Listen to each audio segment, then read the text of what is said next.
All right, I thought I'd do a quick as I could video on what my experience has been like being the son of someone with Alzheimer's. I'm an only child. I'm 56. I have an 80-year-old father who has it, and his mother had it. It's genetic, so I was expecting it. He was expecting it. He has a sister who is a year younger than him, and he had a brother who is a year older. His brother killed himself a couple of years ago, and the reason was never disclosed. I personally wonder now if it was that he discovered he has dementia of some sort and decided it would be better for everyone if he just checked out now. That's a theory, and in my own opinion, nothing was ever shown or told to me that made any sense about it. So that's just something I kind of think about now. Um, but back to the story. Um, about a year ago, I realized my dad had Alzheimer's. He was getting confused, and his memory was what it was. He sent me an email saying that he couldn't remember things 30 minutes ago. He's letting the house uh, deteriorate, couldn't take care of it anymore, and he needed help. So I moved back to this house, which is where I grew up, to try to help him out any way I could. So I started fixing the house, getting everything, cleaning it, all that mess. Um, and doing a lot of research on Alzheimer's because it became evident to me that it was present. He was hiding it pretty well because we were communicating via email, and even when we spoke, he would repeat himself. I mean, just it's like the same 10 stories. He just repeats them over and over and over, and you hear I hear the same stories a million times, and so after a while, you're just like, whatever. Um, if there's anything to take away from this, it's this: Alzheimer's is worse for the people that are around the patient than it is for the patient themselves. And hear me out on that. I don't mean to belittle the disease for the person's sake at all. I know it's a terrible, terrible disease for everybody. Um, but I'm going to get into some things that might make you think differently about it. Um, because, well, I'll just go ahead and say it now. But it is you don't decline in a linear fashion with Alzheimer's. It's more of a stairs, and they're not equal stairs. You'll hit a plateau, you'll be fine, and then an event will happen, and you'll go downward, and then you'll kind of go across and then downward, and it's like that. And when I moved here about a year ago, this month, I think, um, everything seemed fine. We were getting along, and everything was hunky dory. Uh, he's always had trouble with elucidating his expectations of others. He's not a very good speaker or thinker. Um, he never has been. And so that makes things more difficult when they can't communicate very well to begin with. Um, but they have a hard time communicating because it seems that they don't understand why their brain is declining in the way that it is. In my father's case, his limbic system went pretty suddenly. Within a few months, something happened where he just snapped. He began getting upset with me for leaving water on my bathroom countertop, this countertop I've used since I was this big. Um, and that's when I started suspecting something might be amiss. He would be confused. His paranoia uh, is pronounced. He's afraid of everything. He's afraid everything's out to get him. People are out to get him. People are seeking retribution for something. I don't know. He's very paranoid. He's always worried about people stealing things in this house, which they have, but he knows who did it, and that's another story. But he was worried about just strangers coming in here and doing something. He began to rely more on his imagination than reality, and that was causing a lot of confusion, as well as the paranoia. But the confusion also comes. Um, it's a confusion about what's going on, about how things work. Uh, you stop thinking linearly. Your brain begins to produce thoughts. In his case, he began operating basically on dopamine hits. It seemed But you think so abstractly. It's just kind of an abstract thought here, an abstract thought there, and they're bursts of thought. There's not a linearity to it. And so there's no logic, there's no reason. And one of the things he even told me was that he can't think logically anymore. There's no A to B, B to C, and A to C, that kind of transferred thought, as well as a lot of other types. But um, in his case, he began turning against me for no real reason. He can't explain it. He can't explain it to anyone. I think he's tried, but he doesn't know anyone. He only knows one person that's not related to us, and that person doesn't know him like I do. I've known my dad for 56 years, of course, and he doesn't have any other friends or family to speak of, just his sister, his granddaughter, my daughter, and me. He has just written off as if we never existed, and now he's actively trying to harm the people that he knows. I can't figure it out. People try to ask me what he's thinking, and I try to figure it out, but there's just no way. So I try to stop myself. It's a human behavior, I think, to try to understand what other people are thinking. At least if you're empathetic, like as I try to be, you want to understand why they think certain ways and what are they really getting at. Especially when someone can't communicate well, you have to work overtime to really get to the meat of what they're trying to tell you. It's not always on the surface. It's not spoken at all, and that certainly became the case with my dad. His actions became louder than his words, and his words became pretty loud. My father's always been very passive, and all of a sudden he became very aggressive, let's say, and spontaneously so. A thought would enter his head and he'd act on it, and that's how he's behaving today. Um, it got to the point where he um, was attacking me. I was having to call the police on him, and he eventually just ran away one day. I called DSS because I was worried that he was going to kill me. And next thing I know, after living here for almost 50 years, he just disappeared. He went to live with his sister, which, although it was handled as poorly as possible, even poorer than you can imagine, I'm glad that he's at least safe. He's being taken care of, and he's probably in a one-story house, if I have to guess. Um, that's one thing too about how dementia patients typically die. Um, they usually go pretty peacefully. They tend to stop eating, and this also has to do with age, and you have to separate age from the dementia. They're two separate phenomena.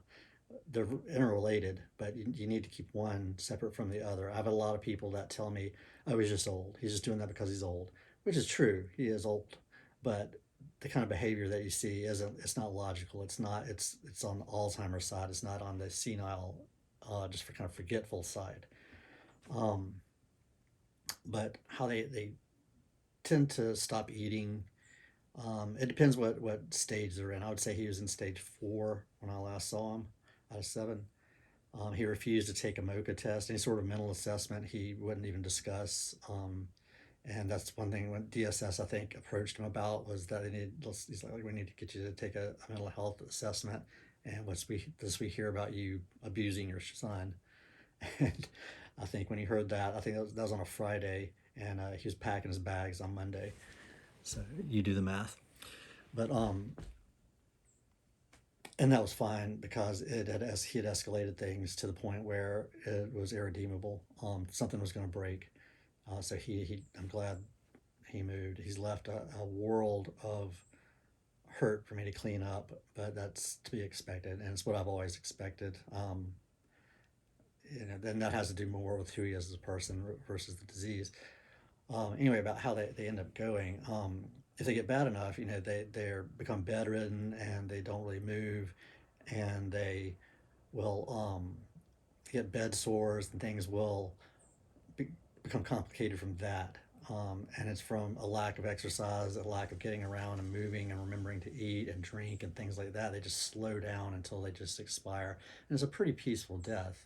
And they don't know what's going on anyway. That's a point you need to remember why it's so bad for the people that are around them. They're fully aware of what's going on and trying to deal with this person who is just a raving lunatic.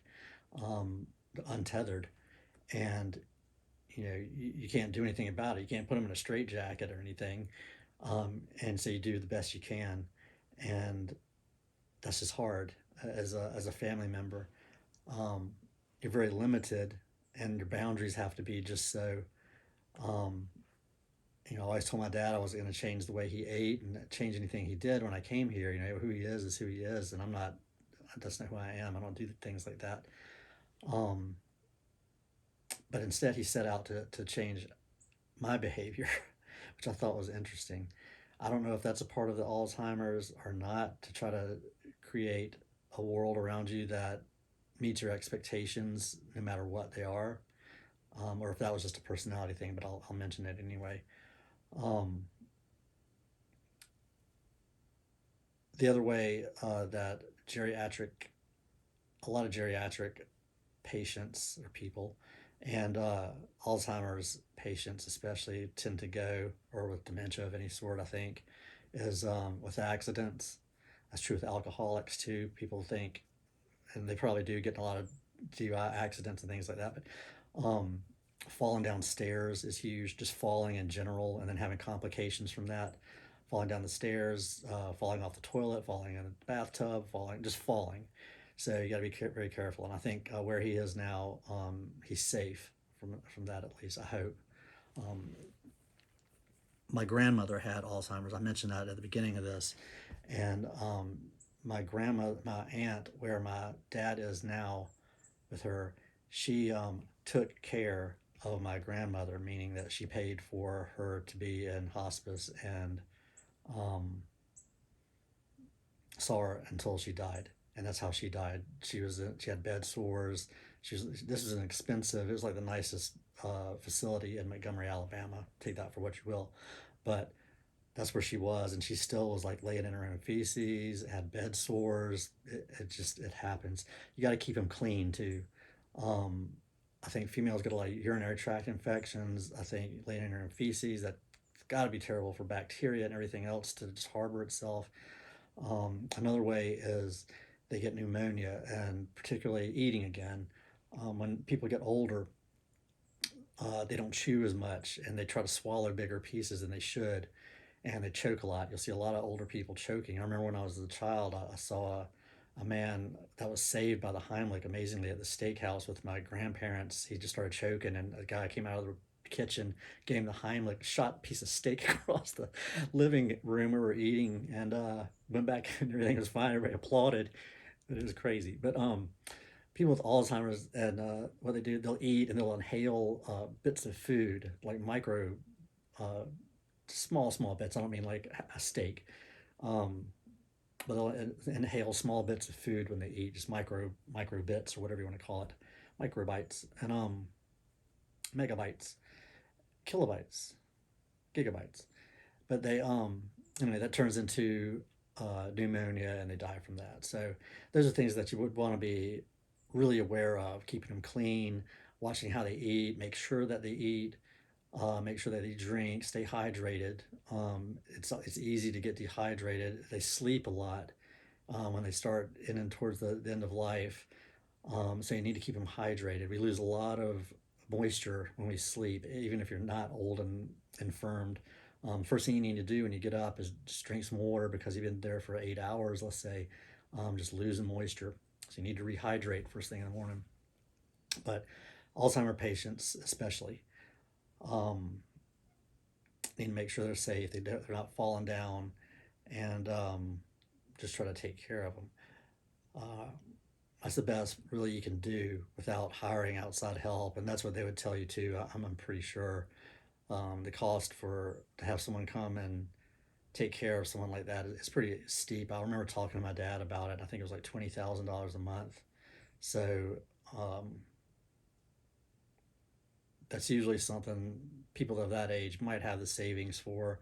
But you get a problem also, which is affecting us, where they their mental capacity is so diminished, and they start acting in their own worst behavior.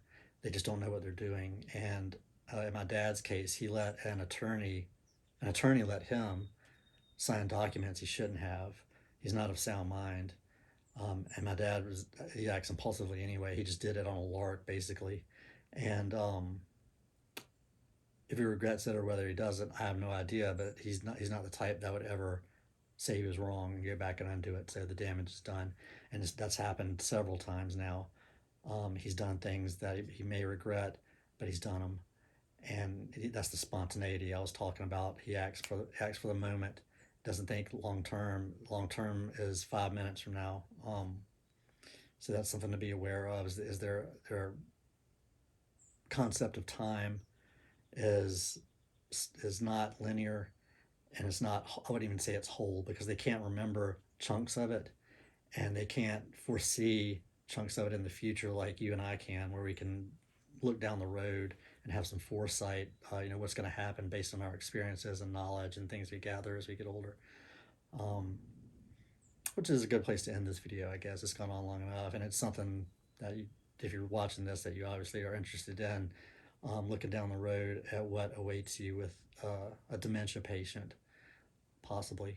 I hope not, but it's not good for anybody, and it's a lot harder on the family or the caretakers of the patient. They tend to go peacefully and without even knowing what's going on. The family that's left behind is the one that has ends up having the battle scars. So um, the best thing to do is, if you have this issue in your family, is to discuss it and address it beforehand.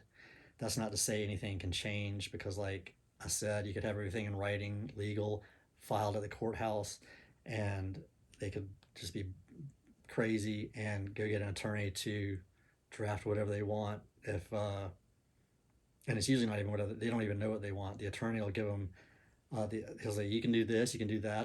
He'll go do whatever. For It's all about money to them. It's a business, and as long as you want to pay them, they'll file whatever. Clearly, I've even spoken to other attorneys about that, and their response is always, "Well, he must have fooled them."